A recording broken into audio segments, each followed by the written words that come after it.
So France and Catherine, do you want to open the session by sharing people how much you love them?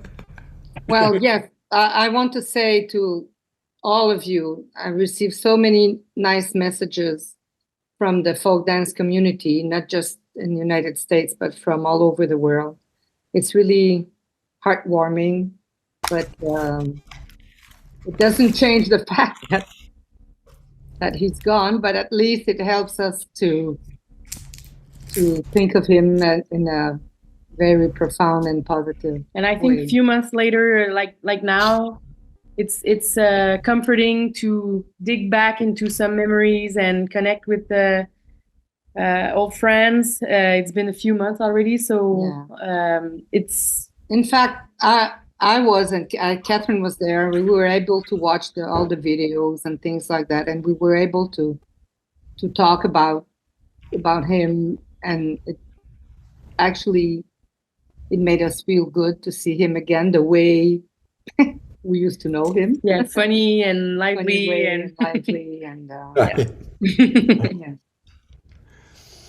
The interesting thing about Eve was that I came to United States much later than these people on the screen you see here.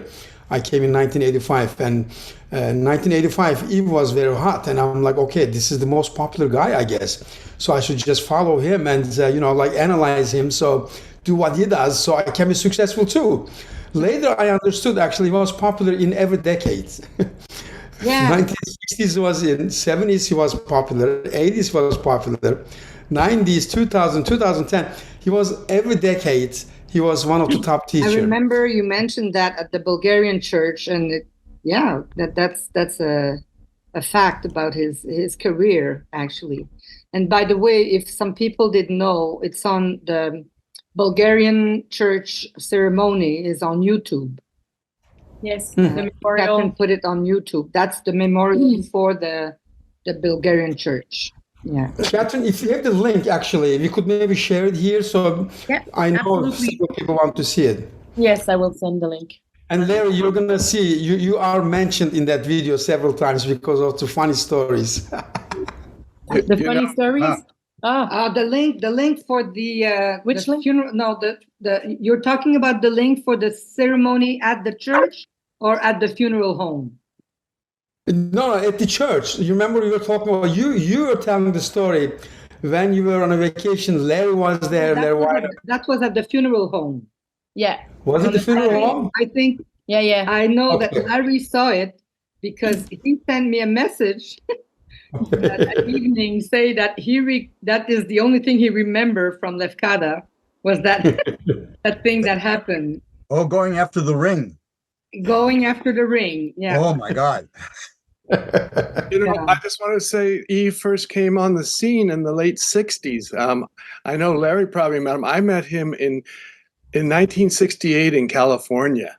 I just, I was like a newborn fawn with my long legs and everything. And here was this fabulous young guy, Yves Moreau, and he just was, everybody wanted to go to Yves' workshops and dance with Yves, not just because of his great taste in music and dance, but because of his smile and his sense of humor. Mm-hmm. Larry, when did you meet Yves? Was it in the early 70s or late 60s? The early 60s. Early 60s. I think it was either in 1961 or 1962 at Maine Folk Dance Camp. He came with Denis Lessard. Denis Lessard. Oh my gosh. Yeah, and, so he was probably 15 at the time, and I was the youngest people there. Yeah, that's right.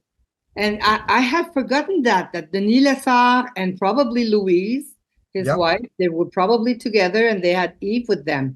Yeah. Oh, boy. And that was probably before you knew him. Oh, that was much before. That was at least something like 10 years before. No, actually, I met Yves in 72. I met him in 72 at a workshop he organized in Montreal for Petse Atanasovsky. Oh my! That is when I met him. And my dance teacher, who is one of our best friends now, Lucy, who was there at the ceremony with her husband, she was my first folk dance teacher. She had told me to go to this workshop that I would enjoy it. I was just starting folk dancing. It was quite new.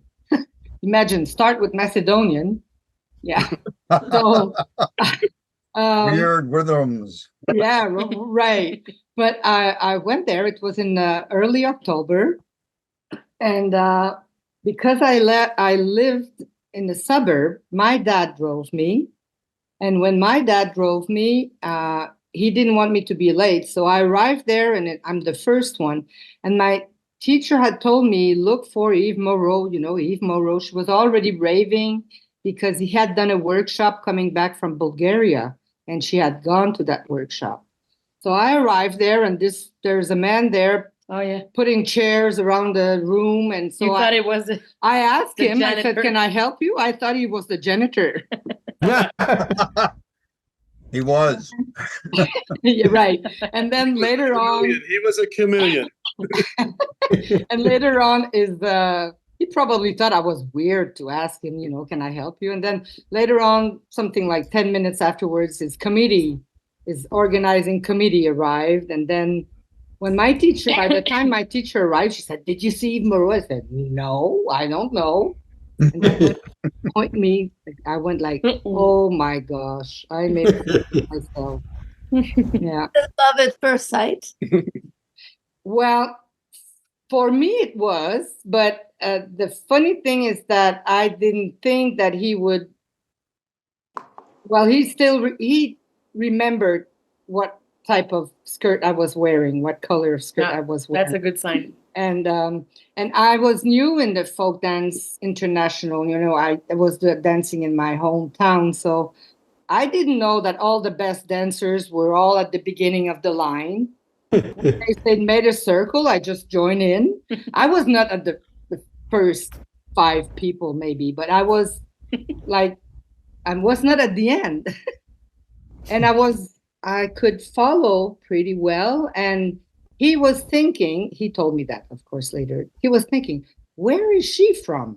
I've never seen her in the Montreal scene because You made a good impression. yeah, I wouldn't dance in Montreal. I was just dancing in the suburbs. So he was wondering, where is she from? And it seems like I could pick up very easily. So, and the next workshop he organized the next month, that was done through the Montreal Leisure Activities Center. And the second workshop he organized was Csaba Palfi, Hungarian dance teacher. And I arrived there, and my sister used to work with a friend that was Hungarian, and she had a blouse that didn't fit her anymore. So she knew I was in folklore. So I was proudly wearing my Hungarian blouse. Well, Csaba was always looking for a partner. So guess what? He picked me up. So again, he was thinking, where was she from? I mean, I was dancing with Csaba Palfi, my gosh, you know. But yeah, so that's it. Wow. So that was in 72. 1972, huh? So Larry, when you met him at the main folk dance camp, it was, what was it, 1960 what? I think it was either 1961 or 1962. I'm not sure. Wow. And he was there as a dancer or as a teacher? Oh, no, he was not a teacher at that point. He was just a dancer. Yeah, he was Okay. just I don't mean just, but he was not teaching. Teenager. And I think the reason why we all hung out, the 4 of us hung out together, and the reason why we were there was Dick Crum was teaching, so you had to go where Dick Crum was. You know? That's right. And then he fell in love with Bulgarian culture afterwards. When did this Bulgaria came into his life? Okay. Into his life. I think it came when it was at about that age, I think. Yeah, it's about that age. I can explain to you. Yeah, many factors. Many factors, but you know, in Montreal, it was very popular. International folk dancing was very popular. Every church basement had their own little company. So actually, every evening you could go from one church one parish to another parish to dance. So it was very, very popular among teenagers. Then there was this man, Michel Cartier, who passed away in September as well. Michel Cartier was working for the city of Montreal and had gone to Bulgaria. And he had a little performing group. And his performing group became Feu Follet, which was the only true national ensemble of Canada. And they even went to Ed Sullivan's show, Les Feux Follets. Mm. And so Michel Cartier had gone to Bulgaria. He was involved with, maybe Larry, you know something about that, about the youth gathering for peace. And no. Michel Cartier had gone, he is, when he passed away, was in his 90s. So he went there with his wife, and there were children from different countries. And he met Moiseyev and all these people. So the contact was with the performing groups. Mm-hmm. That's when he came back to Montreal. He had met Philippe Couteff. He taught Daichovo. And then Yves was in the Scouts. And that's when he started folk dancing. His scout leader was a folk dancer. He was 12 or 13. He was 12. Yeah, he was 12. Oh, wow. He was that young. Yeah, and the dance teacher, the scout. You were that young one time too, Ahmet. Was I? He did is that he taught them some folk dances like Mayim and Israeli dances. Yeah, because Yves told me that he was going on the Mont Royal in Montreal at 12 years old. The point is that he's the only one in the gang that enjoyed the folk dance. All the other boys hated it. So Yves asked this man, where can I do more folk dancing? And he said, well, it's a good time. In the summer, there's something up on the mountain every Thursday night. Mm-hmm. So you can come and join. And of course, he would follow behind. And so that's where he started to really be interested in folk dance first. Mm-hmm. Yeah. Yeah. When you say mountain for our viewers, well, the mountain is not necessarily going all the way to the top of in Montreal. It's like a hill. Yeah. It's the Mont Royal. It's a little hill in the middle of Montreal, but it's nice. It's a beautiful park that was designed by the designer of Central Park. Hmm. Oh. Yeah. Frederick Law Olmsted. Yes. So, when did Yves go to Seattle and work with Dennis? That was afterwards. So what happened then is that he started dancing that summer. Then he started going to different clubs, and the club from his parish and other clubs, and hopping up, here and there. He wanted to. I know that. I think he was 16 when Michel Cartier was auditioning for Les Feux Follets, and Denis Lessard was in the Feux Follets. But Denis Lessard, afterwards, they became professional. Denis Lessard was in the Feux Follets, but the amateur group, not the professional. So when Yves auditioned, he was too young. They would not admit him. He was too young. There was a house in Montreal where the Olympic Stadium is. It was a folk dance house. And there were different hall and different rooms, and groups would meet there. And Dennis Boxell, when Dennis Boxell arrived in that time. That was probably in 64, 65. And Yves went to that house and met Dennis Boxell. And he danced with the Dennis Boxell Sokole, I think was the group name. And afterwards, by then, Yves had radio AM equipment. His father was a radio amateur man. So Yves patented something with wires and things like that. And then he could take music, radio station from Sofia, from Radio Sofia. Yeah. And in those days, being communist countries, in those days, they all had both Radio Sofia with a program, 1 hour in French, 1 hour in English, and 1 hour in, I don't know, German or whatever. But the thing is that Yves could catch those Before internet waves, and tune in yes, radio yeah, and all the short waves. So impressive. he would listen to the programs, and he would love, of course, the folk music, because that's about all was playing. Of course, they were not playing the Beatles and the Rolling Stones, so he would listen to the folk music, and they would say, if you have comments, you can write to us.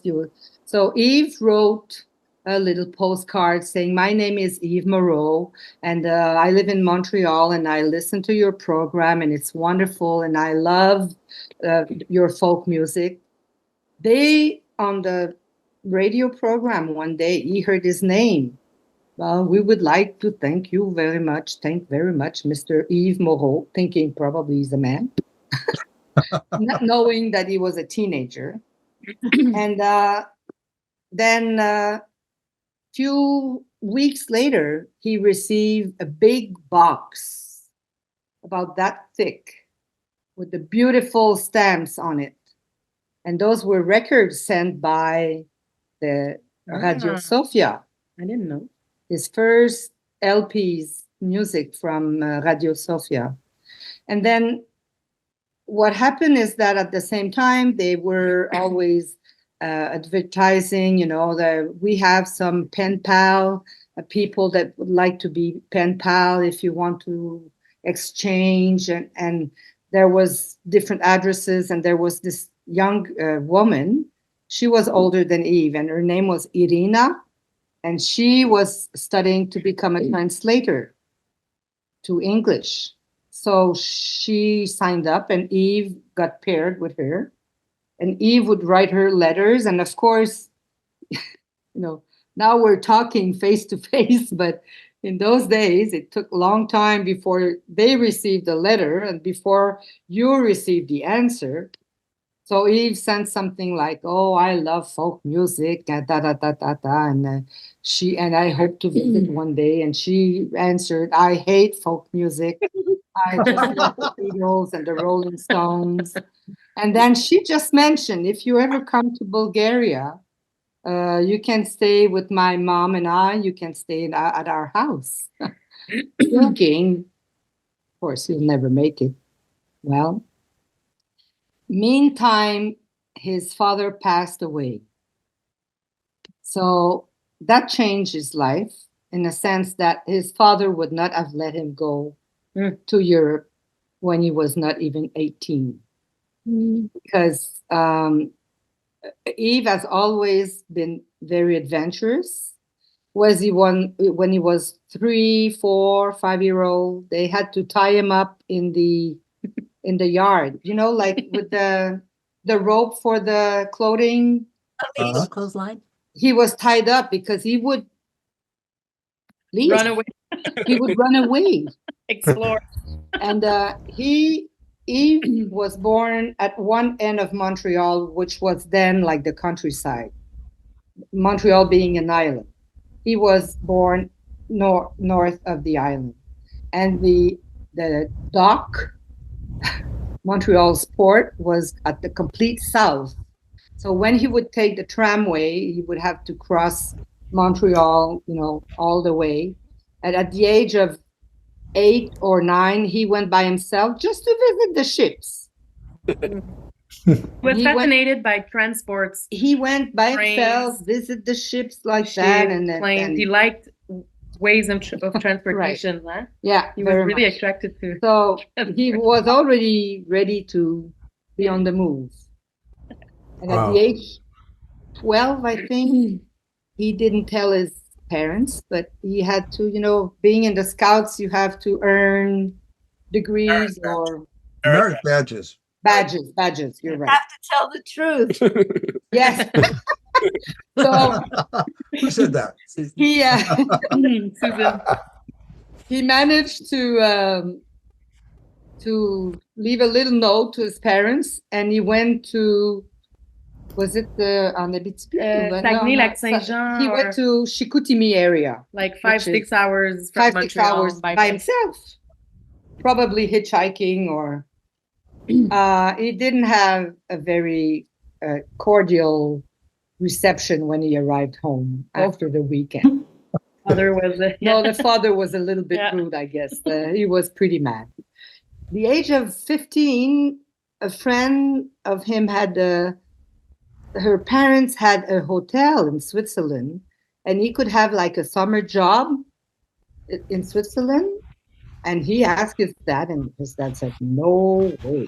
It wasn't. You have a summer job. It was not that common to travel, work abroad, now it is, but at that time, yeah. It was so finally, he made it to Irina, and he got there.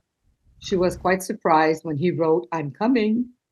1966. Yeah, that was 1966, before he turned 18. That was in early May. He had $500 in his pocket. Oh, that's good amount. Yeah, from his summer work for that time. Yeah, he saved Yeah. from summer work.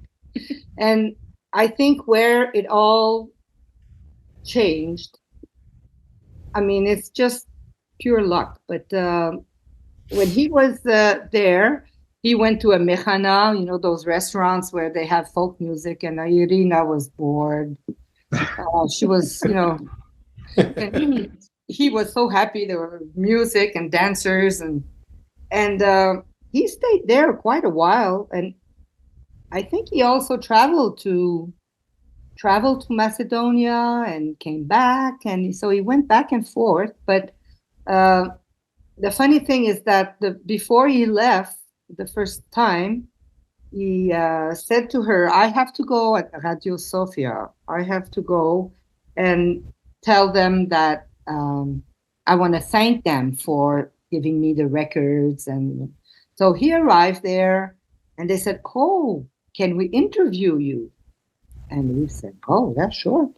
So they interviewed him in French because, French was at that time the language of culture in all Europe. So a lot of people, older people, in their 40s, 30s, 40s, would speak French.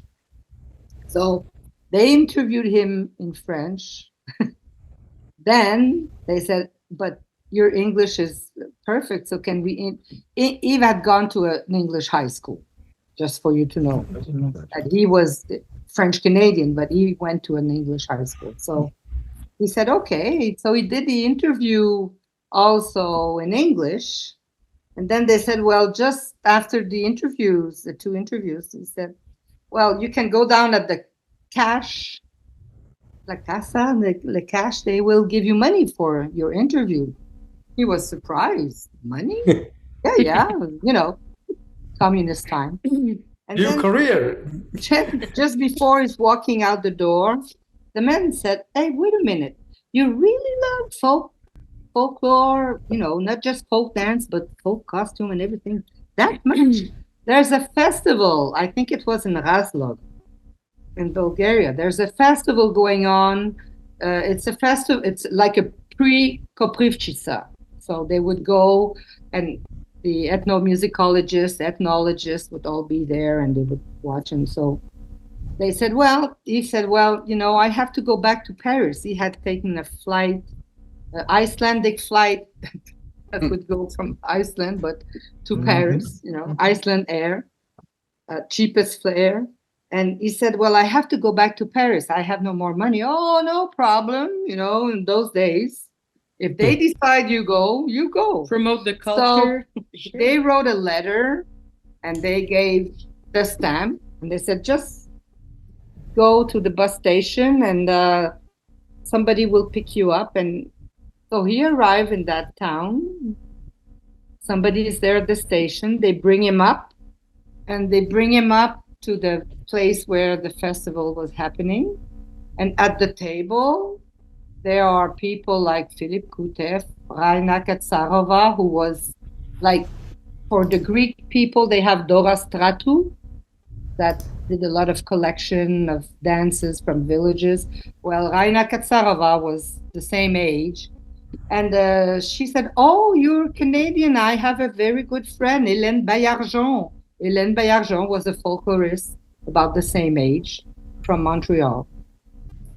Come and sit down. So he was this little, yeah, right. That's it. He was there sitting, between all the Yeah. hot shot, and they said, "Well, whatever you want to take a picture." He had a little camera, and just, we'll ask them to come. And he was just amazed. "Where are you staying?" Yves said, "I have no idea." "Okay, you come and stay with us." They were staying in a villa. And so he made, actually in 66, he made the contact that would For the next change trip. his life. Yeah. Of course. I mean, you come home, what do you think of? You think, I'm going to work, I'm going to make money, and I'm going back. I mean, that was, his passion. It was such a good timing that it was in those days, in this, era where everything was more maybe simple to connect. And you said he was lucky, but he made his luck as well. Yeah, Going to the radio because station. He was adventurous, but also, he had a like he always said, no, well, no plan, but I mean, he knew what he liked, and he knew what he liked, and he thought, was all about I'm going to do it now because it never may come back. That was actually seizing opportunity. That was the motto of our life, I think. It's the phone rings, and you say, "Oh, why not?" And but the thing is that he never planned to have a career. He was doing it because it was still going on and popular, and he loved it. So in the scout. Yeah. Wow. That's good. Yeah. So then he went to Seattle and stayed there for a while with the Koleda, the ensemble there. And he danced in the ensemble. He was kind of kicked out also because he had no work permit, and he was not working there. Well, I don't know, but anyway, one day they catch him up on the stage, and they said, no, you have to come back.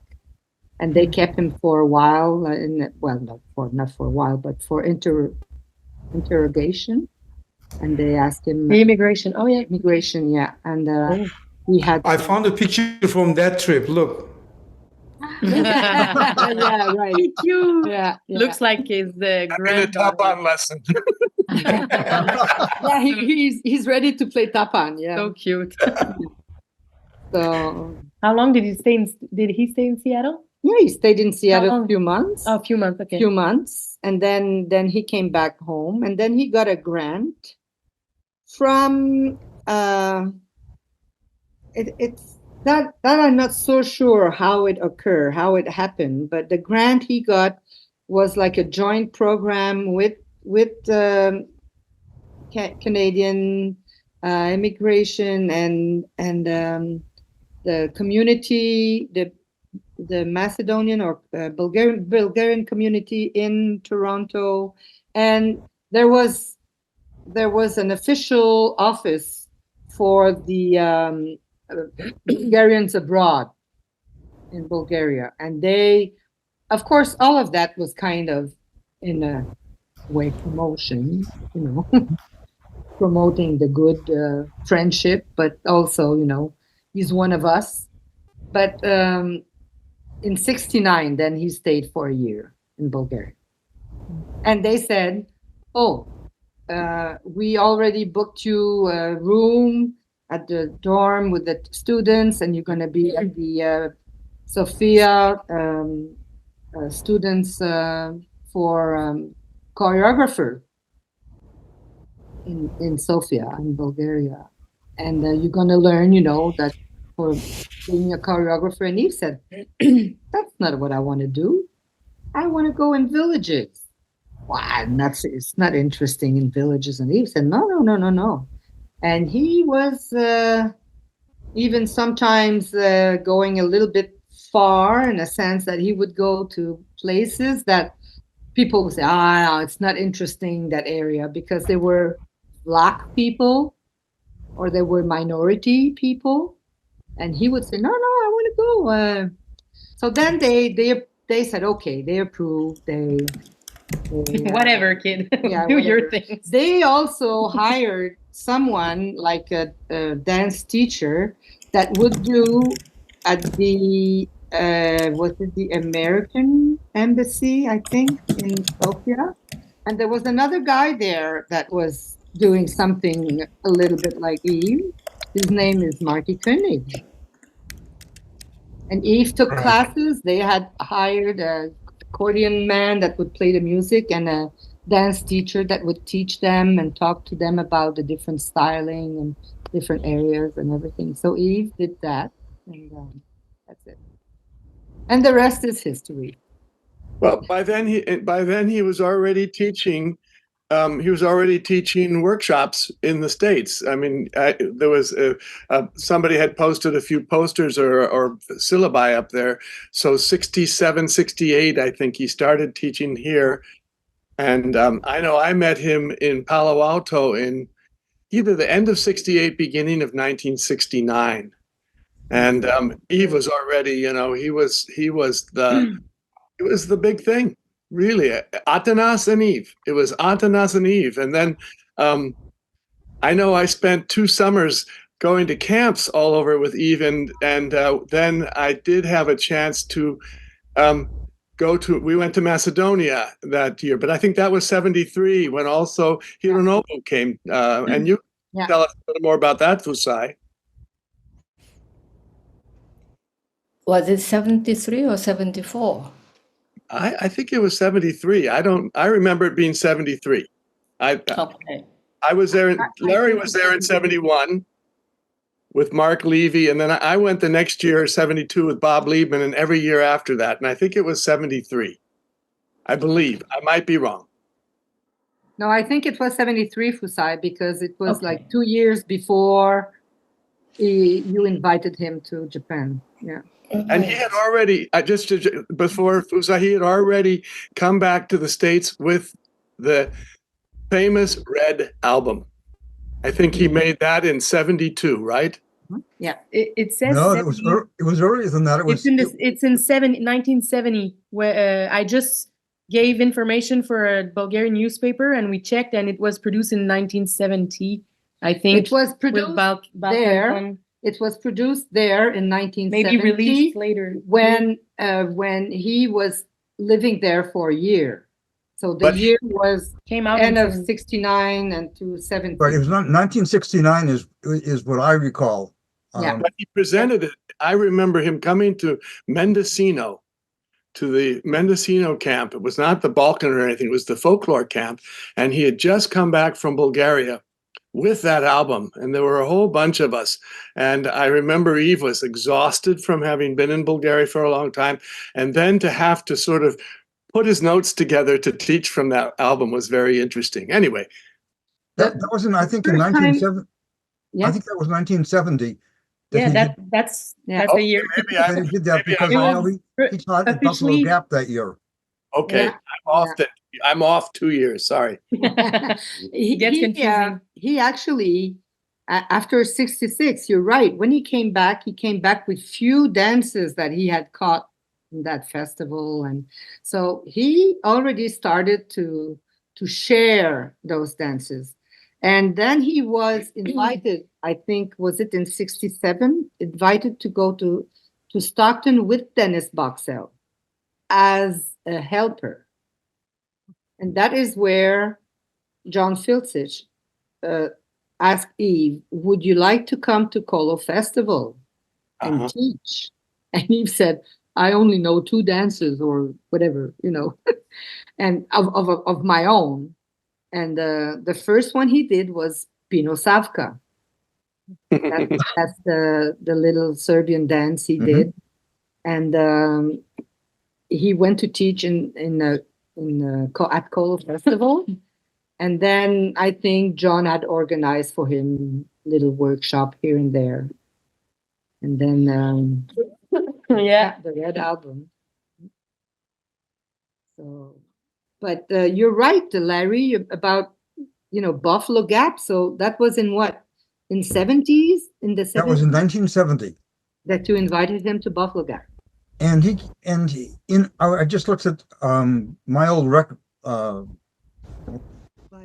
flyers, and so he came to Buffalo Gap about 10 or 11 times. First time was in 1970, and he taught from the Red Record. Yeah. And he was I hit every year that he came, the camp would sell out. It was about 250 or 300 people.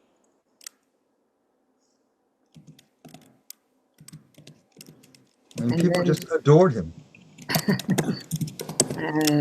My first time I went to Colo Festival was in 76, because in 75, our performing group went to Bulgaria for 3 weeks.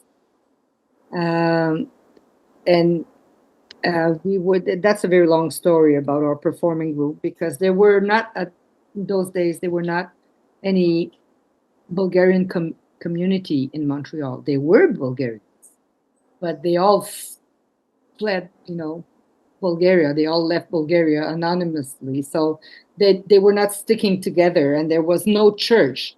Like the Greeks have their own church, and so they would have a community, but not the Bulgarians. So there was this man, Grigor Gurov, who was working. At first, he was in New York.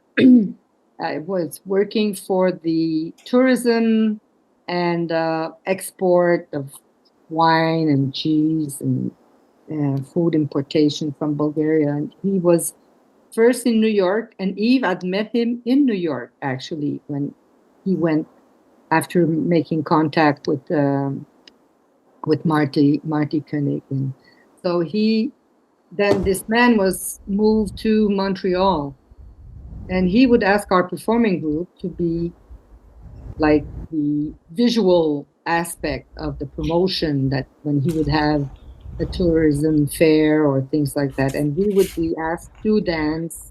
And so the thing is that this man kind of, for thanking us of doing so, asked our group to go and to be visiting Bulgaria for 3 weeks. And there was the Man in His World complex in Montreal. After 67, they kept the site, and then each summer they would invite, the countries would come back. In 67, the Bulgaria was not represented at this 67 Expo fair, international fair. But then in the 70s, early 70s, they came, and they had, at this pavilion, they had a restaurant, they had a performing group, they had club musicians for the evening, for the dancing. So it was quite nice, and it was always fully attended by people, non-Bulgarians, but folk dancers. So they, that summer, they asked us, that summer 75, they asked us to be, instead of having hosting a performing group, they asked our group to come and dance, and the city of Montreal would pay us. So actually, our trip to Bulgaria cost us almost nothing, because we would chip in all the money that the group would make, and we purchases the tickets. And when we arrived in Bulgaria, we were just hosted with the red carpet, and we were traveling all over Bulgaria, from east to west and north to south. And we were even given some, how do you say in English, some money for per diem? Expenses money. And at that time, Bulgaria cost nothing, really, so. And when they purchased the tickets, Yves had asked me, "Oh, you're not 21 yet." I was going to be 21 in July, and the trip was in August. But when they purchased the tickets, few of us were not 21, that meant we could have open tickets, which you don't have anymore. Oh. But in those days, an open ticket meant that you could stay in Europe for a year. Your ticket was good for a year. You didn't have to have a special date to come back. And I entered the performing group in 73, so that was in 75. And that's the year Yves received a from Iranabu and Fusae, actually from the Federation, I think, Fusae. It was the invitation. 76. 75, no, in 75, November 75, October 75. October 75. When he came to Japan? Yeah, first time in Japan, 75. Because I remember, because when we came back from, well, actually, I stayed with him. I traveled with him. And How old were you? Later. Huh? How old were you?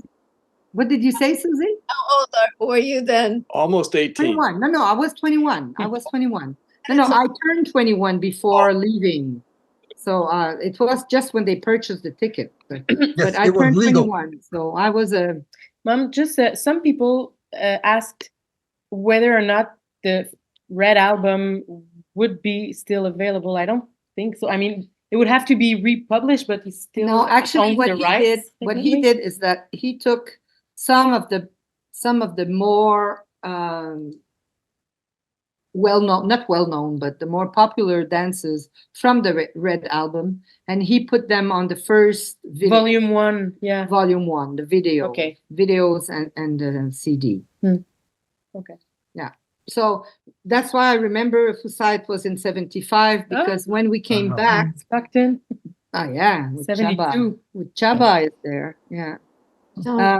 When we came back in October, so we had stayed all that time in Europe. When we came back, 2 weeks later, he was flying for Japan. So we were writing letters, Speaking of Japan, long letters. Fusae, tell us the first experience with Yves. Well,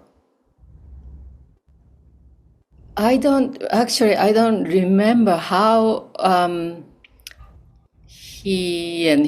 know he and Hironov met in Oteshevo, and then Hironov invited him. And that was through the Federation. One man, I don't remember his name, but there was one man. Takaichi? Yes. Takaichi-san, yeah. Yeah. Probably he was there too in Oteshevo, no? Steve, do you remember seeing another Japanese? I remember Hironobu. That's primarily. I don't. Maybe there was another person, but Hironobu was a strong presence and right. good dancer.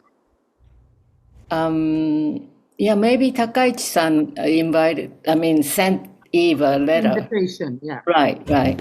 And then he came to Japan, and he stayed with us in tiny little apartment in Tokyo. And we went to my hometown, Oita, and we went to Monkey Mountains, and he and Yves and I had the wedding picture taken because my grandmother had one of the biggest beauty shop in Oita, and she had the rental costumes, wedding costumes. So she put him in a man's wedding costume, and I put Japanese wedding costume. Japanese wedding costume. Oh, yes. yeah. You never saw it? No. Oh, yeah. I would have. No? You have a picture? Yeah. You never seen it? No, Actually, I don't remember. Actually, you have a copy. Tom has a copy. Yes. Oh. But Used to I have- have. Yeah, I do have somewhere Yeah. in this computer. Yeah. Yeah. Yeah. So That was a funny thing. I think the Yves sent us that picture after Tom and I get married. yes. And And I remember Yves said, I was married to Fusae before you. France, did you get married? And, Which year did you and Yves marry? Huh? me? Which year? Oh, me? 77. No, I was 79. But Fusae, which year did you get married? To who? To Tom. How about you, Steve? Which year did we get married? 81. Yeah, to Eve. No, Yves. No, I just remember because there was a period, and I just think I'm trying to remember when he came to Germany and he spent 2 weeks Yeah. there, and I think That was in 70. That must have been 75. The spring 75. all I remember is that there was some fluctuation in his life, and I'm sure that you and he were already together, or not. I don't know. No, Let's move on from that one. No, we were not together because I remember, Yves was, even though he was the director of the performing group, he was traveling so much. Very often he would miss the rehearsal. And I remember I received a postcard from Munich and from Yves, thinking, oh, it's a beautiful city and this and that. And then, so I arrived at the rehearsal thinking that everybody received a postcard from Yves, and then everybody said, yeah, well, you received a postcard from me? Huh? Oh, no. So he had sent a postcard just to me. I was trying to. Interesting. What did you think about that? Someone says it was soon after Dijon, Les gens de mon pays. So you were No. Dijon was in 76. Oh yeah. Yeah. Oh, you went to Dijon for competition? Yeah, we went. Well, we didn't know it was a competition. That's a funny thing. We had a friend that was in the performing group that was from France. She moved back to Paris, and she said, "Oh, you should." So Dina, we met at Dijon Festival. That's where we met in 76, and Yves and I were already together. But in 75, in the spring, must have been March or April. He kind of was. That's when he asked me when he came back if I would stay longer to Europe, because all the young ones will stay and they will travel for some time, and we could go to Macedonia. So, France, were you already dating when you received the postcard from Yves? No. You were not dating yet. I could not even look at Yves in his eyes. So what happened was, for 2 years I could not look at him in his eyes because I think he would have seen through me. So here's what happened. He's in Munich staying with Steve, and Steve notices Yves is having a hard time emotionally. And Steve tells Yves, isn't there a nice looking, young French Canadian girl? And Yves thinks, yeah, you know what? There's one girl. And Steve says, here's the postcard, write something. You know what happened? Way. I'll be finished in 30 seconds. 2 things happened in Munich that I'll never forget. He and I went for a train ride. You like trains. We went to Salzburg, and we got arrested on the border coming back because there are 2 guys, and they strip searched both of us. Got back in, but later that week, and somebody was saying how Yves was always so wonderful and nice, and he was teaching my Wednesday night class. And we were dancing late, and we were drinking wine, and there were a bunch of people there. And this guy comes down from upstairs, just screaming in German to turn the music down. And Yves came out and put his face in that guy's face and said, what the F does this Nazi want? Said that in English. And the guy says, I'll tell you what I want in perfect English.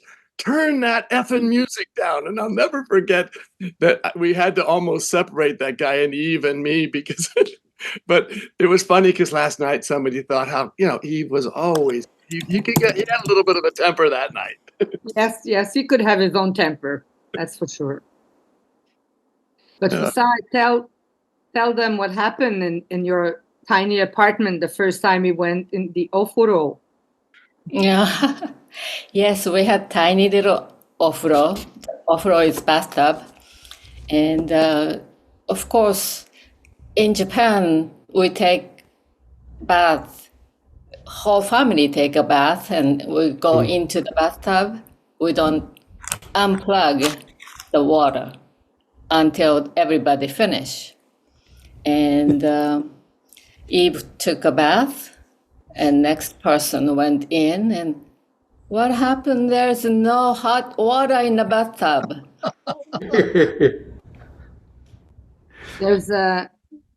There's Dina who says on the chat that how I wish I could tell a little about Dijon. You see, Dina? Ahmet? No, I'm looking at it right now. Yeah, I see it. You know, Dina, soon after Dijon. Dina, are you there? And if there's something you would like to share with us, if it's rated R, go for it. You should be able to unmute. Hi, Dina. Do you want us to unmute? Do you want us to unmute Dina and spotlight Yes, her? she is. Got it. She is I've got unmuted. Here I am. So I'm Dinah Hartzell. I'm from Portland, Oregon. And I think I met Yves before you did, before you were married. So I met Les Gens de Mon Pays in Paris, right? When you were traveling to the big international folk dance festival competition, it turned out, right? Dijon. In Dijon, and we traveled. They snuck me into the troupe. Do you remember, France? Yes, absolutely, absolutely. They made me a costume manager. I mostly ironed costumes or something. Right. But it was brilliant, and I can't remember if you all won prizes, but I think maybe you did. Yeah, actually, we won 2 prizes. The thing is that we were going there because our friend from Paris had said, "Oh, this is a great festival," and so we were prepared to. We had an hour-long show, and we had all the things that they required for this international festival. But we didn't know that this festival was actually a competition. Ahmet, because very often Turkish groups won in that competition. So here we are, a French-Canadian group coming with only 3 musicians, and we have to compete between the Bulgarians and the Romanians and the Hungarian, the Turkish. Actually, the Turkish group had won the year before because it was the Turkish young dancer that was opening up the ceremony. And we realized that it was a big thing. And the Bulgarians group were not friendly at all. At first, we didn't know why. Well, it's because every reaction you were having with other groups would give you points. And we didn't know that. And but finally, we won the 2nd place. The 1st place was it was not the Bulgarian, but was it the Romanian? I don't remember that, Dinah, but it was a group from Eastern European country that won the 1st prize. We won the 2nd prize, the collier d'argent, the big necklace. But dancing French Canadian. French Canadian. We were, and then we received also. They were giving there the prizes from the Académie Charles Cros. So people who are in the record business, they know that the Académie Charles Cros is a very big thing. It's a prize that for the best music. So we received that prize also, the 2nd prize for l'Académie from the Académie Charles Cros, and we were quite amazed. So, France, in Dijon, there is the traditionnel, there's the stylisé, and the champions of both. So there were 3 categories, and whoever gets the most applause from the audience. And there is the mention, mention. Yeah. That's very prestigious mention. So you guys got 2 of those. That's very good. Yeah. Does it still exist? There was a big barrel, big something that was the prize from the public, and the Bulgarian year received the prize. Yes. And after that, I don't know if you remember, Dina, after that competition, after it's over, they send the groups in different villages around to perform, and they're hosted by the community. Well, the Bulgarians were so friendly. They were a group from Varna. They started to talk with Yves in Bulgarian, and the pressure was off afterwards. Of course. But during the competition, every group. But realize this, in those years, Bulgaria was, the system was different, right? Yeah. So for them, they had to win certain things. Otherwise, the government is not going to allow them to go to that festival again or this and that. You know, so a lot of pressure was on those guys in those years. But we always kicked their butt anyway. Yeah. So it was interesting. It was cool. But Dijon doesn't exist anymore. They stopped doing it. It's finished. That festival also had all the different regions in France, which was one of the reasons I was there. I was participating in Gascogne and in Toulouse with the conservatory there. At that time, I had been there all summer, all year actually, year and a half. Yeah. So yeah. Anyway. Oh, that's very nice. It's good to see you. Nice to see you. I think 1970 when my sister and I stopped by in Montreal and visited you all.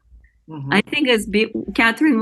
Catherine, when were you born? It was before you. I was born in 83. So it was 82. I don't know. It was right before you. Yeah. Okay. Yeah. You probably saw our son. Yeah. Yeah. So far, what we learned is that Yves was married to Fusae before he was married to France, right? And actually, the reason France married to Yves was because Steve's motivation in Munich, drinking together and saying, "What the hell? You know, the worst comes to worst, she's gonna say no." And Yves said, "Are you sure?" He said, "Yeah." So here we go. Three children. Steve, you're part of our history. I think that was his bachelor party. We went to. You know, one thing about that 75 when we came back. Our performing group did a big show in late September or the beginning of October, and Yves and I received an invitation. It was sent to Yves and I with our names. It was the invitation to spend 6 months in the dance and music academy in Plovdiv to work there, not work, but to learn. And Yves said, I don't want to go. I don't want to go because he said, first of all, I don't want to become a choreographer. I love the fact that, you know, to teach village dances and things like that. So I'm not going, and I'm going to Japan. So here I am. I think I had like less than a week before he left for Japan to think, what am I going to do? Am I going to go and we will find a substitute for Yves from our performing group? Will I go with the other dancer, or will I stay and hope that Yves will come back and we will have a relation together? So it was kind of, you know, had to take a chance. So I said, okay, we'll give it a chance. I won't do it. Of course, I would have learned Bulgarian as well. But I thought, okay, I'm starting this relation. I'll give it a try. So I'm not going to go to this school. And we sent 2 people from our school. We sent François Legault and Monique Légaré. I noticed that Monique was there yesterday or the night yesterday, before. I think, yeah. And Monique married afterwards. She came back, and afterwards she moved to the States, and she married Morley Layton. So no regrets, Mom. No choreography. No regret for the school choreography. You took a different path, but no, I took a different path. So that's why when Yves left for Japan, it was like he was gone for maybe 3 weeks. There's the picture. Oh, wow. Ahmet, can you move the share button out of the way? Wow. Wow. And now the other. Fusae, you look so pretty. The young bride. Yeah, don't click on stop. If you can go over on the green part and grab a hold of it and move it out of the way. Yeah, wrong. Thank you. Oh, that's wow. beautiful. Amazing. How about this? Yeah. So He doesn't look all that happy. Neither do you, Fusae. You see, France, what he left behind just for you. I see what he left behind. Yeah. Wow. But you know, the funny thing is that I think when he was in Japan for at least 3 weeks, and then he stopped in Hong Kong on his way back, and he stopped at the Kolo Festival. No, he didn't stop at the Kolo Festival. He stopped in New York. There was a festival in New York, and I took the bus to go and meet him when he was coming back from Asia. And he met me at the bus station in New York. And I remember I was climbing up the stairs from the bus station, and I didn't know what our relation would be because, you know, he was gone for some time. But according to his letter, I think it meant that it was postcard. Yeah, the first postcard and the letters. Well, I thought it was going to be at least for a while, you know, for a while. Right. Long while. Boy, we haven't gotten out of the 70s yet, have we? But then afterwards, you invite him to Japan again in 77. Was it 77? We met in 76. That was my first Kolo festival. Oh, yes, we went to Montreal with light clothes. Yeah, well, Hironobu and Fusae came to Kolo Festival that year, 76, November 76. It's my first time on the West Coast. And Yves said, oh, you're going to meet Hironobu and Fusae. And we were so happy to see them there. Yves said, oh, no. You made all that trip. You have to come to Montreal. And we have them change their plans. And they came. You came for at least a week, huh? At least a week. Yes. But the thing is that, you know, here in Montreal, the weather can change very quickly. And when we arrived in Montreal, it was something like -10, which felt like -40 Celsius for them. They were not equipped for that. So we managed to have a coat for you, but we stayed a lot in Yves' apartment that time. Yes. It was so cold. So we did a lot of talking together and exchanging, I don't know, ideas. And you came to see our performing group, a rehearsal. Mm-hmm. And you did your curry. Famous curry, yes. Yeah. So that was. And then you had met in San Diego Jean Gravel. Yes. This man, Jean Gravel, and Marie-Paul, I think, Marie-Paul Goulet. And we had gone together in a restaurant, Teppanyaki restaurant. So that was the first time I met Fusae and Hironobu. Then in 77, in June, just before our wedding, you came with Yves. You invited Yves again, and I came with him. Yeah. Yeah, I have picture here. Can you see that picture? Yeah. Yves. But that was not on the screen. On the screen, I see the picture, but that was not in 77 because this is 79. Yes, 79 because 77 was June. So EY was very hot. This was in the winter, in February, because here's the story. You called at the middle of the night in end of January and you said, Yves, do you remember? Why? Yes, somebody canceled. Fusae, you asked him back? A Turkish guy canceled. Yeah, somebody canceled to come to Japan. Huh? Yeah, and that was too close to the date that we need to find somebody else. Right. So I remember you called and I think to make sure that Yves would come, you said, we will invite France as well.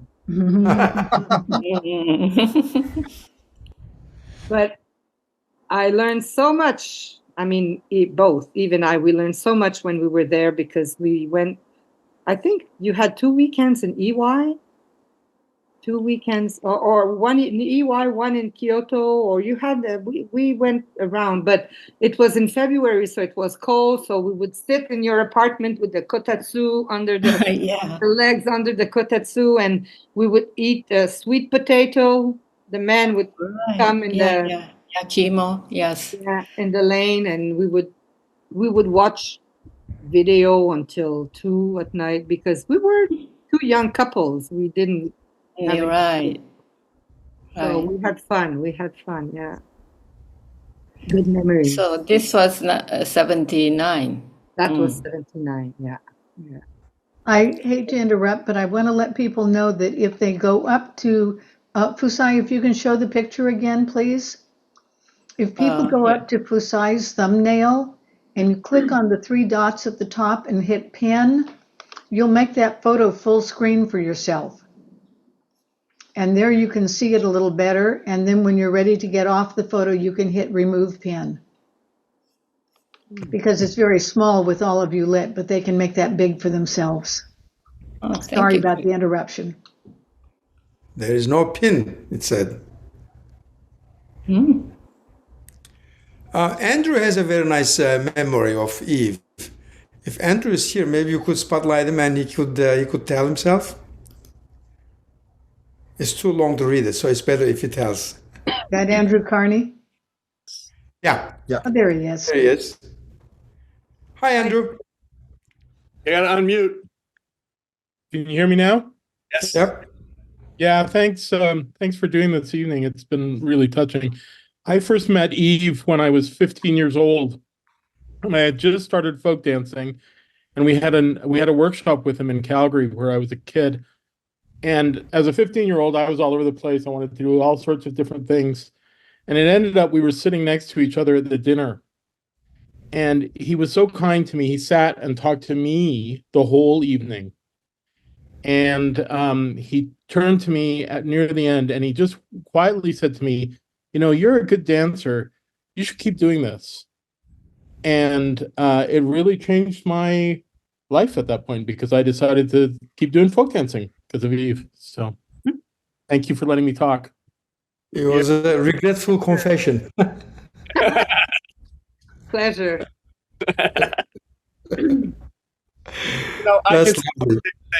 I always tell this story. I don't know if you still have this, France, but we're back to Coleta. They had a little brochure that I had picked up. I went up to Washington, and Yves had just left Washington. And Dennis gave me these brochures, and there were all these photographs. And everyone, I think, Yves was leading the dance, either in a Macedonian costume or a Cretan costume or a Bulgarian costume. And I actually took a bunch of those, and I cut them out, and I put them next to my bed. The only other poster I had, I'm just thinking of what Andrew said, was George Chakiris from West Side Story. You know, that was another person I envied. But I mean, but Yves really did change. I mean, the whole trajectory of my dancing. So I'll be forever grateful. And there's so many other people who want to, and ours come later again when we had such opportunities to travel together.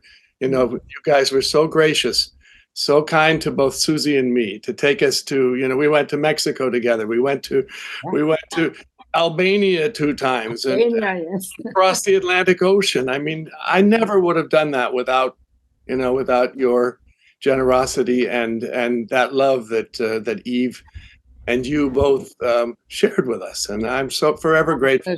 Our pleasure. Moments in my life and always will be. I also just want to, you know, there was a time when your children were little, and I remember you came to our house and gave Yves a haircut out on the grass. Yeah, in your backyard. I was very impressed with that. You know, in June 77, when we were in Japan, we came back, and it was such a busy summer. When we came back, we were coming back, and we stopped in Mendocino folklore camp. We had a camp there, and I had to leave earlier the camp to come back to Montreal because I had to learn a new dance to perform at Milwaukee folk, not the folk fair, but Milwaukee. It's the beer festival I think they were having. So so I came earlier with all the luggage and the souvenir that we received from Japan, and I came by myself, and I learned the choreography, and 2 days later I was with the group on the stage. Yves came from Mendocino to Milwaukee directly, and then we were coming home for our wedding. And Larry, you were there. That's right. Yeah, we're now at Where the we very are. place where they got married at the We had cottage. the cottage. We had the country place now this weekend. Wow. That's, On they the married lake? here on the Lake Champlain, you know, Yeah. Yeah. by the In river. front of Lake Champlain. Yeah. Yeah. So I still have visions of that. yeah, it was That's- yeah. Nice one. Nice. This is yeah. This is where actually Eve took Steve under his wings. That's our wedding photo. Wow. But here is, most people don't know, even Fusae doesn't know this. Yes, there was Fusae before France, but there was somebody before Fusae too. You want to see it? Yeah. Sure. The tree. Yeah, the tree. Yeah. And you know how France won Eve actually? Yes. I know. I'll show you how. I can see, yes. The ice cream. Bought him ice cream.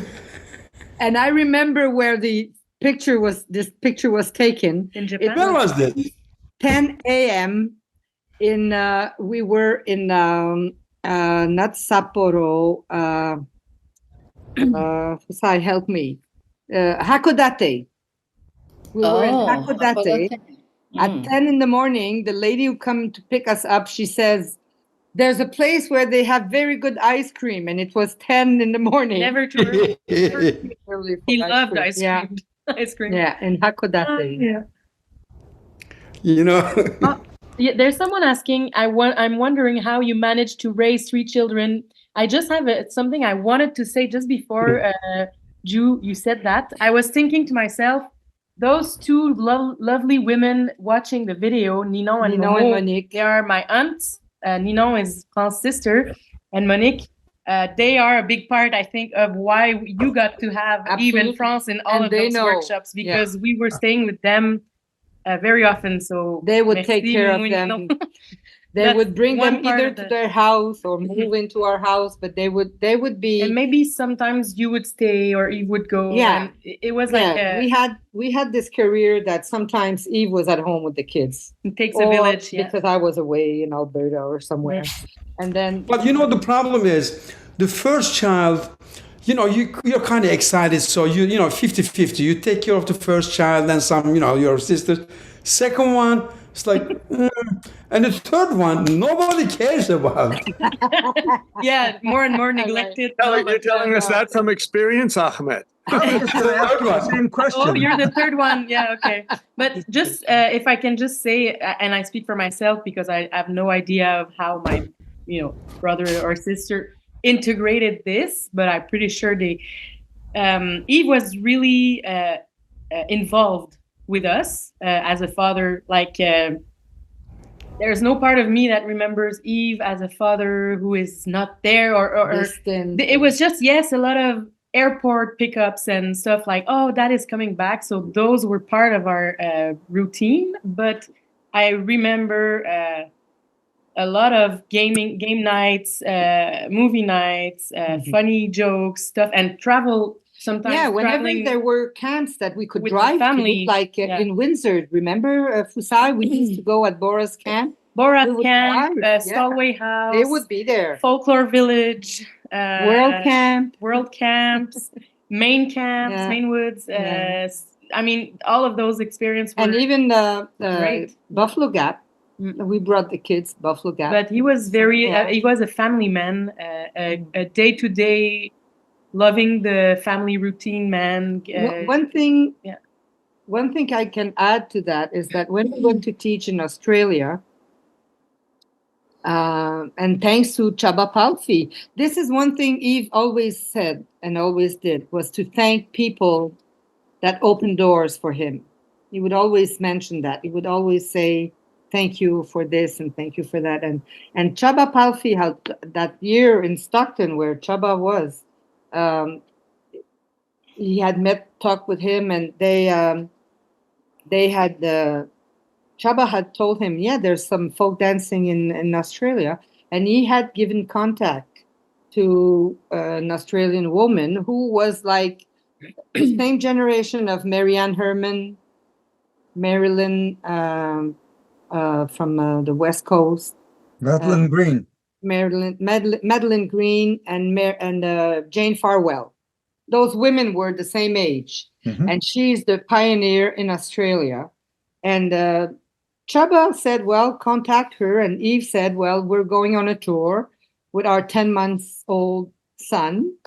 And we were going, from Montreal we stop in Vancouver, had a workshop in Vancouver, stop in Hawaii, and continue our way.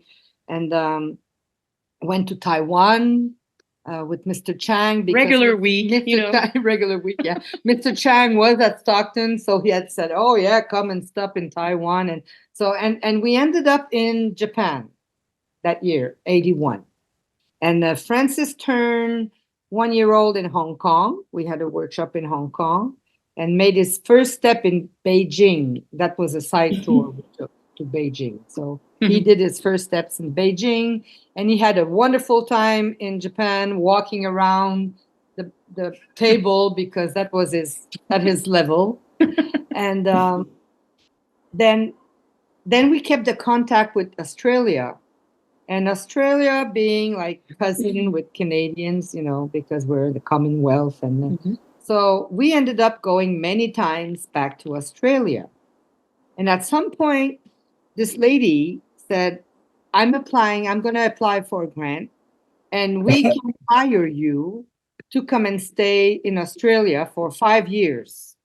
And actually, what we were doing when we were there, I was teaching in the schools like I do in Canada, and Yves was doing workshops to Perth and traveling, just like what we were doing here. So actually, we went there 2 months with Francis and Catherine. Marie-Hélène was not there yet. Catherine was 2. Francis and Catherine, we were there for 2 months. We had our babysitter with us. That was a good friend, Pascal.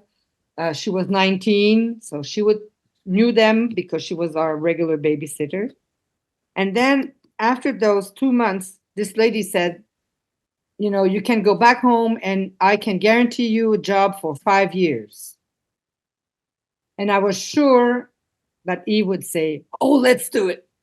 And the funny thing, he said, no, we're not going to do that. And I said, well, why not? That's an opportunity. We always kind of jumped on the opportunities. And he said, you know what? I want my children to have roots. I want my children to know their family, because we're not working for Johnson & Johnson, big company that will allow you to come back twice a year to meet your family. We're working for a cultural association that will cost us a lot of money. And to Australia come and visit. And Australia is so far. And I was so surprised. I thought he would say, yes, we'll do it. And he said, no, he wanted his children to be grounded in this He always area. liked to have also his quartier général, like headquarters, home, and doing some back and forth and having all of those wonderful moments with everyone. But coming back home was also for him, I think, even for him, comforting and grounding, maybe. So yeah, it would have changed it would have changed our life. That's for sure. But you in Montreal, Yves was very creative, and you both were very creative. That you were working in the schools, you worked with the Drummondville and the whole many years of that. And I remember Yves telling me how he was working as a cultural attaché for even First Nation groups, all kinds of things. And he was so creative in doing all of his recordings, his Bulgarian, his reissues of tapes and everything. I mean, I remember staying at your house and just seeing, his workroom and your warehouse. The only one that was probably had more in it was Larry Weiner's. You're right. I don't know. And you, Steve, you have a pretty good collection of behind us. Yeah, right. I guess it's probably the same for all of your kids, those who have kids and those who are. But the famous question in school or someone, what does your dad do as a job? And you're like, you're 4 or 5 years old or 6. Yeah. Dancer, but you don't know exactly what word to choose, but it's not, it's easily, not doctor. I'm a doctor, he's a doctor. No, he's a lawyer. Went in with both feet.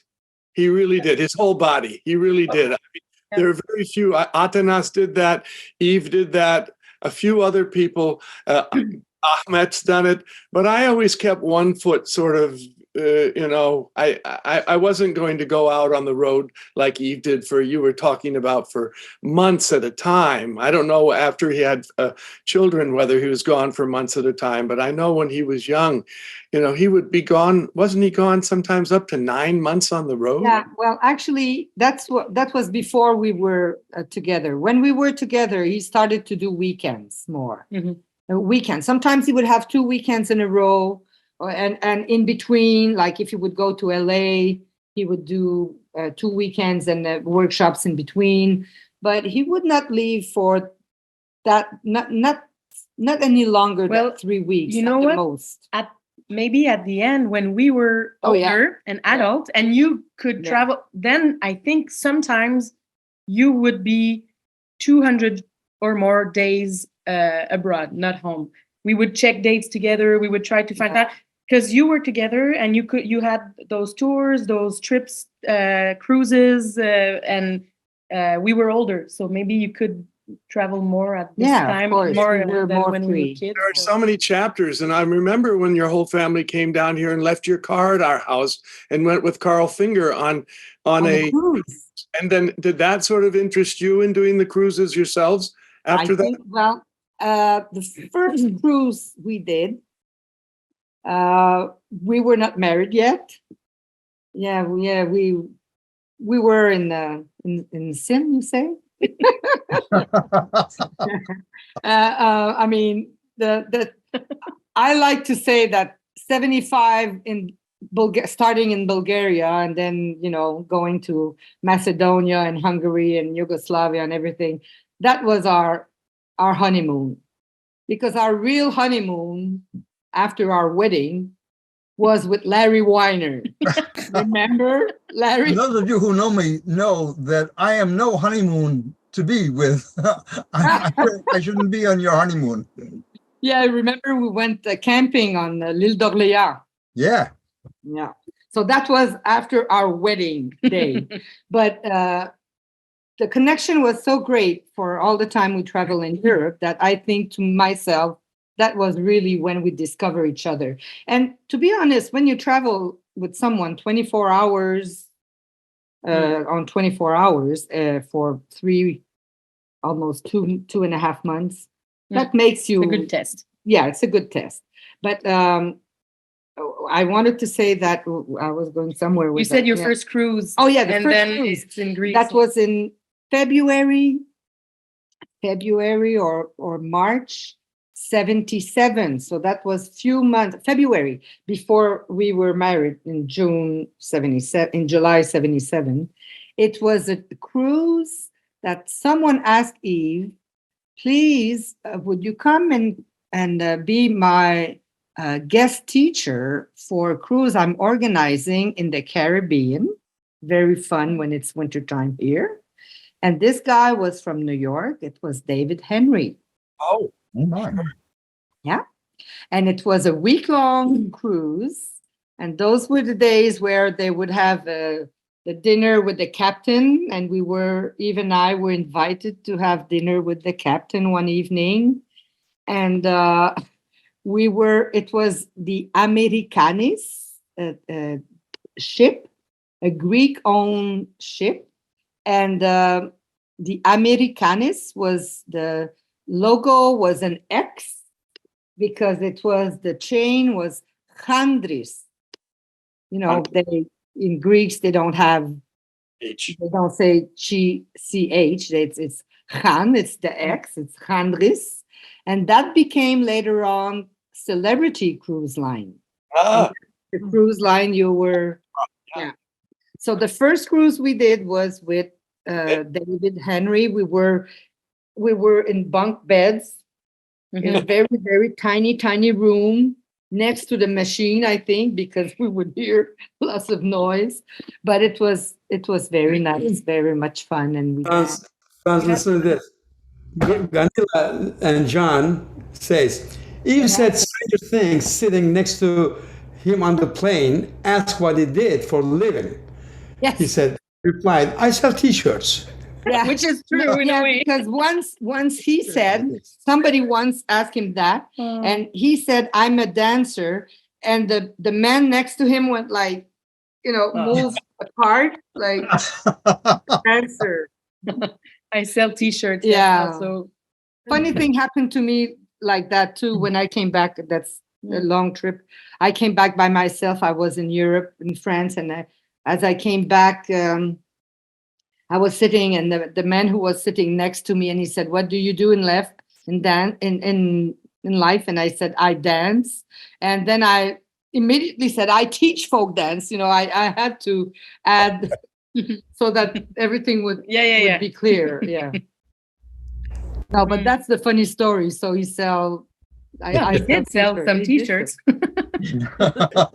And you wanted to add something? Did I? Yes. What? About the CD and DVD. Oh, I just want to say some people for the ordering CDs and DVDs and things from Yves.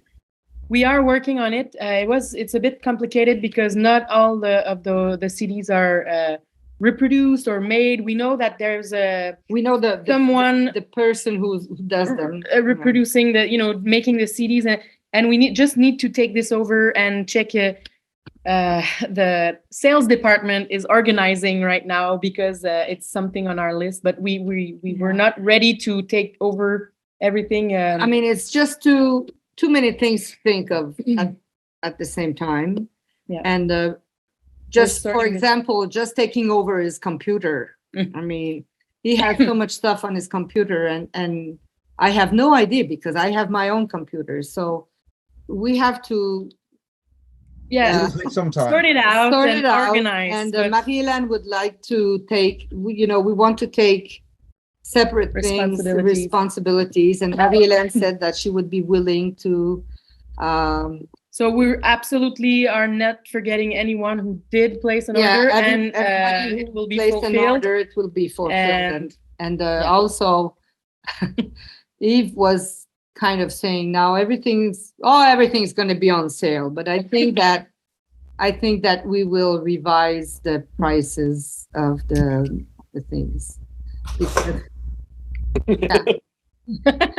Go for it, Franz.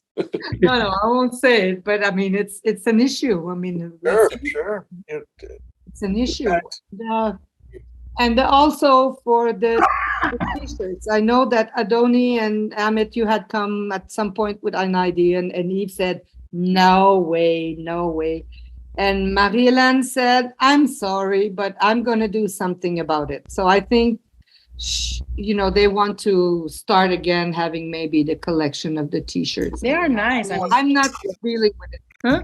I was this close convincing Yves. I said, Yves, I'm going to come. We're going to digitalize everything. Put everything on on exterior hard drives.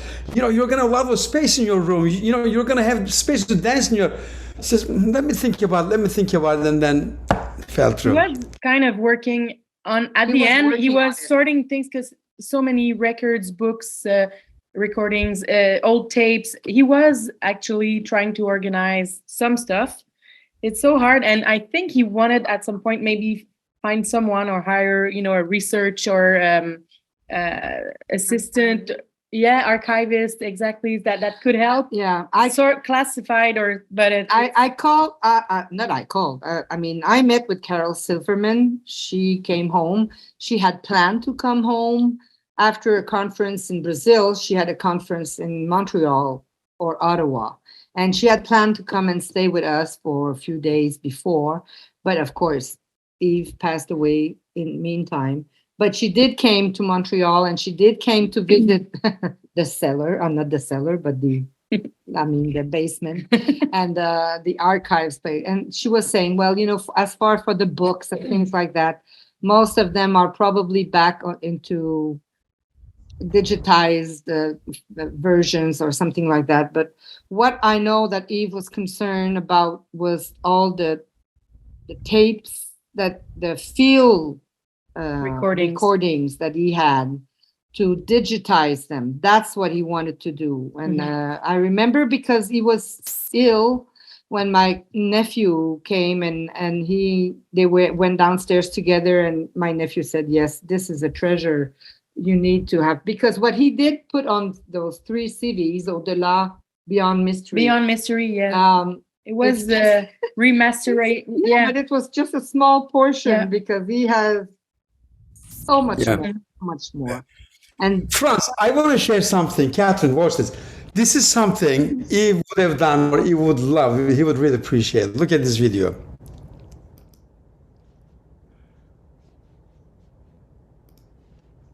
Ready? Wait. Best cover performed by True Talent. Yeah, no, he would have loved that. Yeah. Hold on. No, but I saw the video last night, but he would have, that's exactly what, yes. Yes. Not Celine Dion.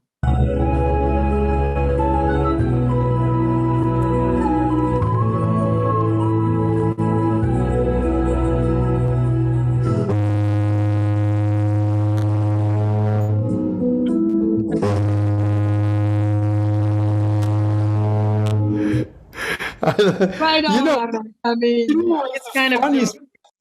Any possibility he has, he would make jokes, right? So this reminds me of him so bad. I have to share something which is completely stupid. Maybe you don't remember, but Yves was here one weekend for the weekend with my sisters, and he had a very long, like a robe for bath, how do you call it? A bathrobe. A bathrobe, yeah. Navy blue bathrobe with the belt. And one of my sister had an operation, and she had those donuts, that you sit on.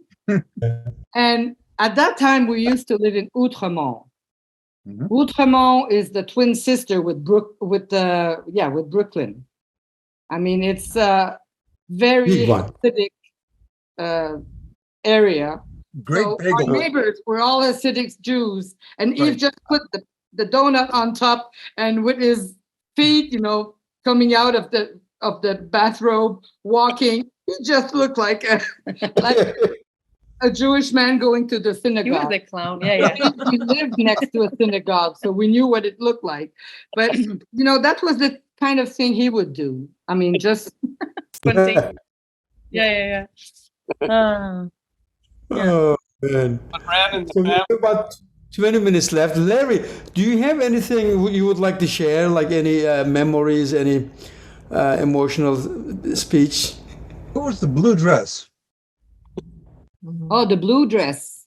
Balkan camp one year when we did the skit. What's it called? Yeah, the theme.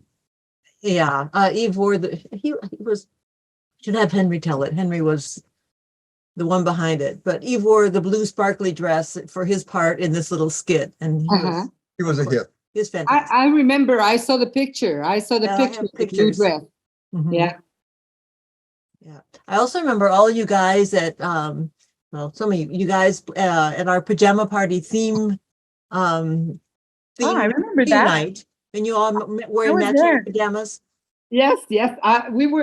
She was there. I had a remember. niece with us. Eloise, yeah. You wanted to say something, Margaret? That No? was it. Well, and we had Marie-Hélène, who was going Yep. to the daycare. She was 2.5, maybe. Very little. She was 3. Yeah. Mhm. I remember we got lost. We arrived in the cabin. It was freezing. Yes. Yes. We had Marie-Hélène in between the two of us because it was so cold. We had to put the hair dryer into the The sleeping bags. And that pajama party, Marie-Hélène was little, and on the stage you had made like a huge bed, Mm-hmm. all the stuffed animals, and she just walked up there and fell Yeah, it was asleep. cute. Went to sleep Yeah. across the front of the stage with the bands behind doing their thing. Right. It was But the funny thing is that, and there were some, I don't know how you say in English, some man dressed with the garter and everything. That Oh, yeah, the cross-dressing. Scandinavian teacher. What? yes, cross-dressing. Oh, cross-dressing. Okay, well, next, yes, and and Larry also. But listen to this. In the morning when we come back home, Yves brings her to the daycare center. And you know what they do at the beginning? They all sit in a circle and they all say, "What did you do this weekend? And what did you do this weekend?" And when it arrived to Marie-Hélène, she said, "Well, I went to a big party. There was a very, very big bed and everybody was in pajamas." And she started to describe things. And the teacher knows us very well. But she said, "I'm happy I knew you because the way she described Sounded so weird. sounded very, very weird." Well, So it was. It was, but it was fun. Wonderful. I mean, you did your children So, an so one of the things I wanted to mention was in the last 20 years, I've done a fair amount of traveling in Bulgaria. And I was really struck by the number of people I met in villages that would say, "Do you know Yves Moreau?" Really? It was really impressive. Susie, you wanted to say something. I will answer something to you, Larry, afterwards. Yes, Susie. saying that your children had an amazing experience growing up with all these adventures. Right. Envious of that kind of upbringing. It's a treasure. Yeah, it is. It is. Look around us, Jesse and Tycho and Larry's children. I mean, they got something from that. And they even, it wasn't dance, it's music, and it's an appreciation of other cultures. And Timo, I'm sure also. I don't know. I haven't seen Timo too often, but Timo is not so happy about it.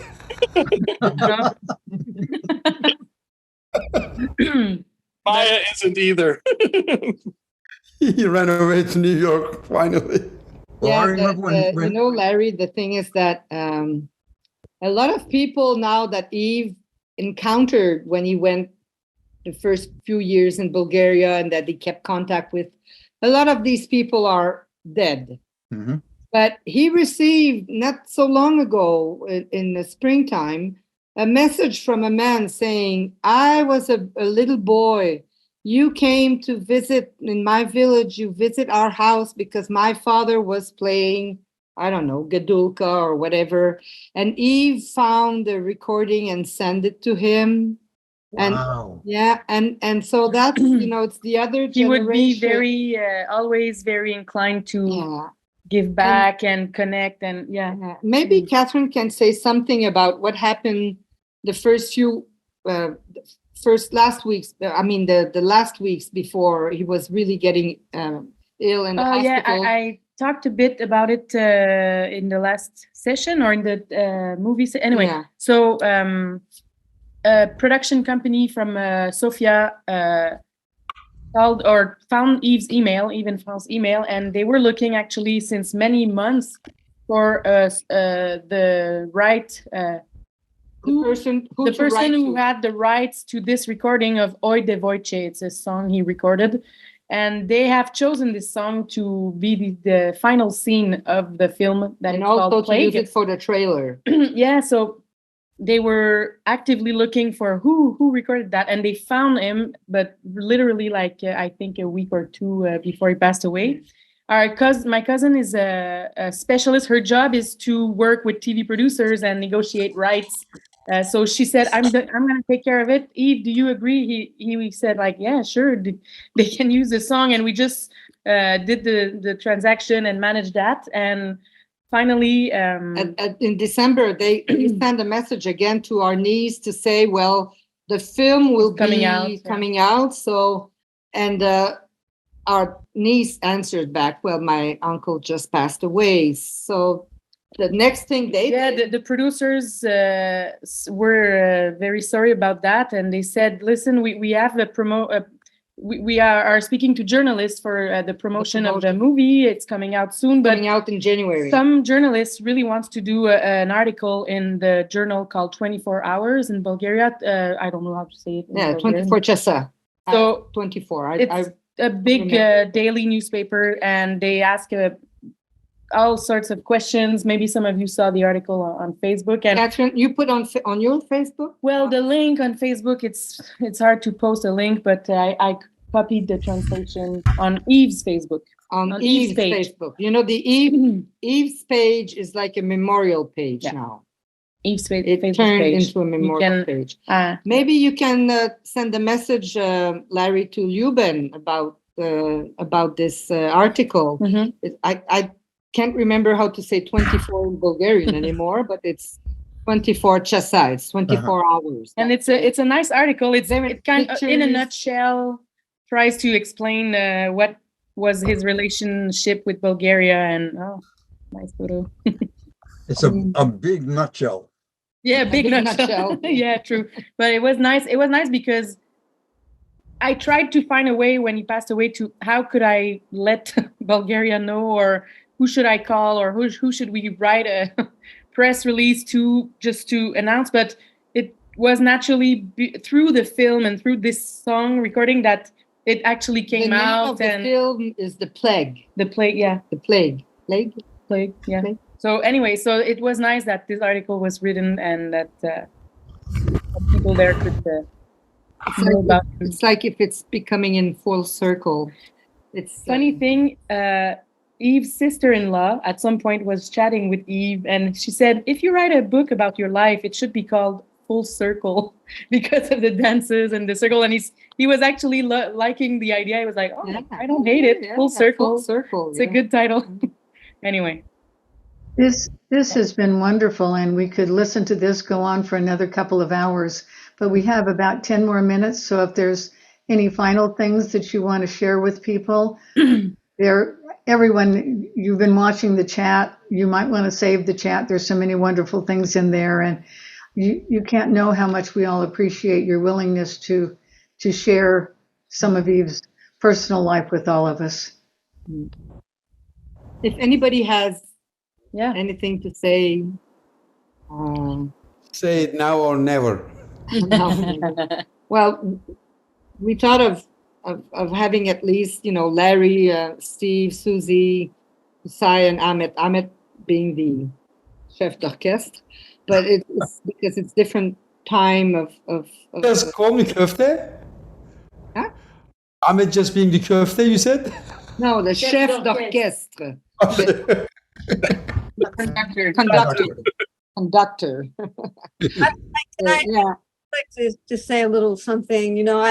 I didn't really get to know Yves until I got together with Steve, and I found him a little intimidating. He was really funny, but as we got to know you guys as a family, he gave us so much that we would not have encountered. We went to Mexico together. We went to Italy together. We went on a cruise. It was Albania. We went to Albania, and he gave us this opportunity to, he sort of handed it over to us. He sort of had enough of it, I guess.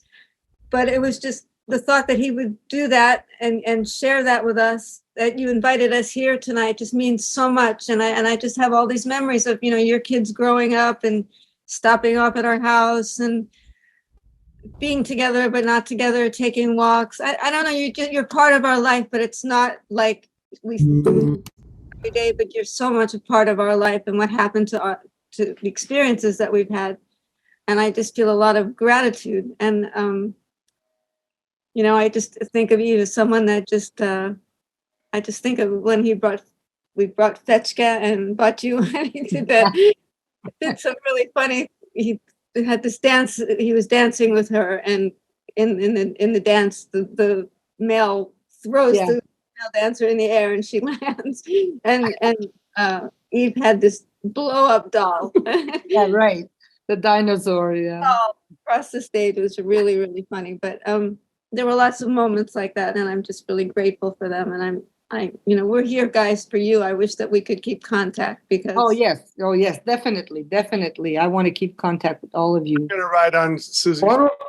Just because I just wanted to say that besides all those wonderful gifts your family and Yves have given us, one thing that I'm carrying with me now is something that almost is bringing me to tears, which is okay, is that I reached out at the end, but I didn't think it was the end. And I just wanted to say, everybody, if I'd known, I would have called twice a day. Don't wait. If we just can't wait, we sometimes feel like we don't want to, it's other people's lives. We don't want to do that. But I wish to hell that I still had some things to say, because I still have lots to say to Yves, and I can. And, but I don't know if he'll hear them. But that's how I felt. And I'm sure we all feel that way, is that we shouldn't wait. We need to reach out and love each other. Thank you. Thanks. We are going to have a certain dates set up for both Atanas and Yves. Like remembering him once a year. We'll do something like this, maybe like it's dance party, just to remember them, just to keep their memory alive. One of my memories of Yves is what a great entertainer he was. Yes. And I think the epitome of that was a Stockton video that I saw of Yves doing an imitation of Dick Crumb and Atanas. Yeah, we watched it. And Batu. Yeah. Oh, did yesterday? You did? Oh, great. Yeah. It was so fun. It's actually, I saw it on YouTube. I think it's Stockton Camp that posted it. Yeah, it's called The Faces of Yves. The Faces of Yves. Check it out on YouTube. You can see it. Will do, absolutely. And when he imitates Atanas. Yes, he's an entertainer. He's very funny. But the thing is that when he was imitating them, he was as talented as they were. So he was doing the Hungarian stuff as good as the teacher, the original teacher. He was exceptional, really. Entertaining in a very high level. And Fusae can tell. I mean, Yves was doing it with one of Atanas' shirt.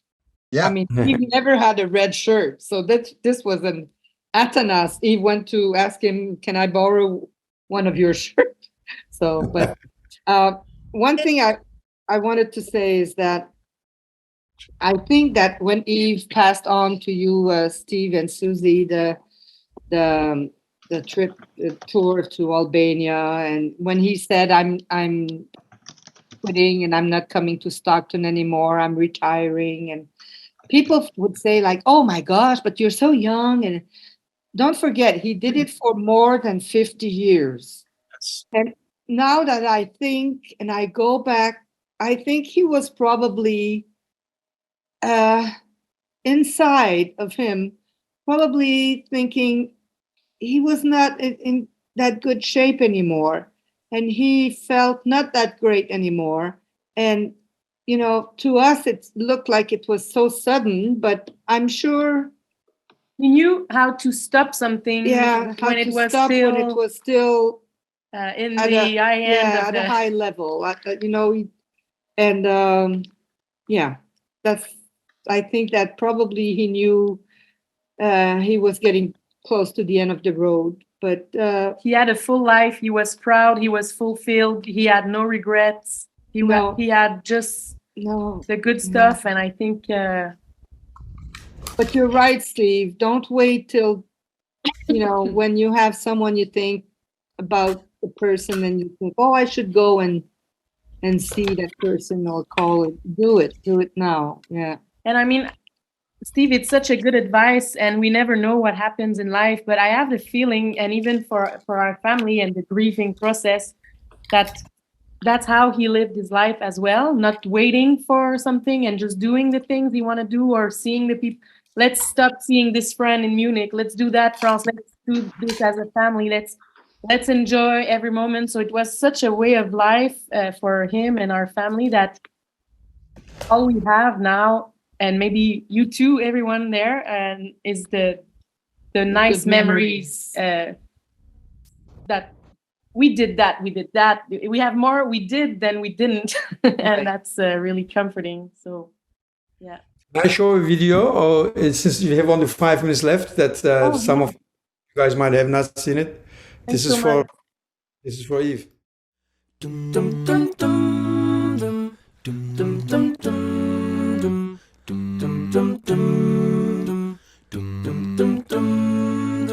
Here's to the ones that we got. Cheers to the wish you were here, but you're not, 'cause the dreams bring back all the memories of everything we've been through. Close to the ones here today, close to the ones that we lost on the way, 'cause the dreams bring back all the memories, and the memories bring back you.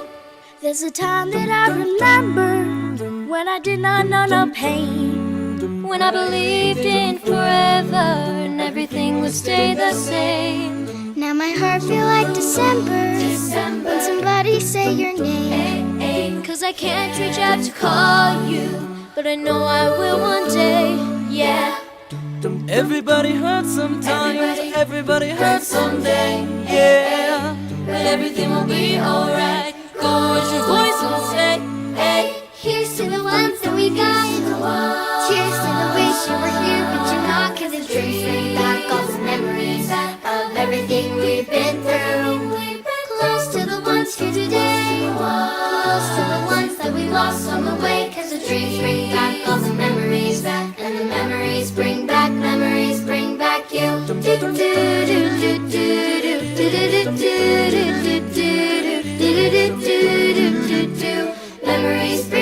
Memories bring back you. There's a time that I remember when I never felt so lost, when I felt that all the hatred was too powerful to stop.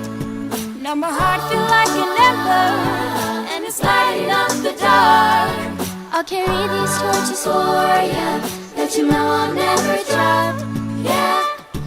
Everybody hurts sometimes, everybody hurts someday, hey, hey. But everything gon' be alright. Go and raise your voice and say, hey. Here's to the ones that we got. Cheers to the wish you were here, but you're not, 'cause the dreams bring back all the memories of everything we've been through. Close to the ones here today, close to the ones that we lost on the way, 'cause the dreams bring back all the memories, and the memories bring back you. Memories bring back you.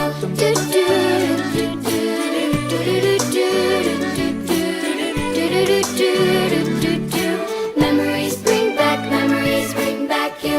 Here's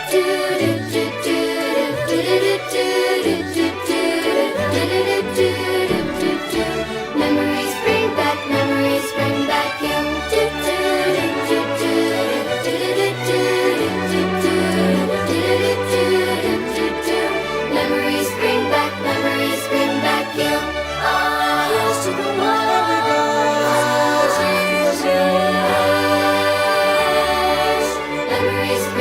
Memories bring back you. Here's to the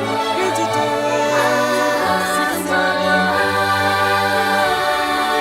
Memories bring back you.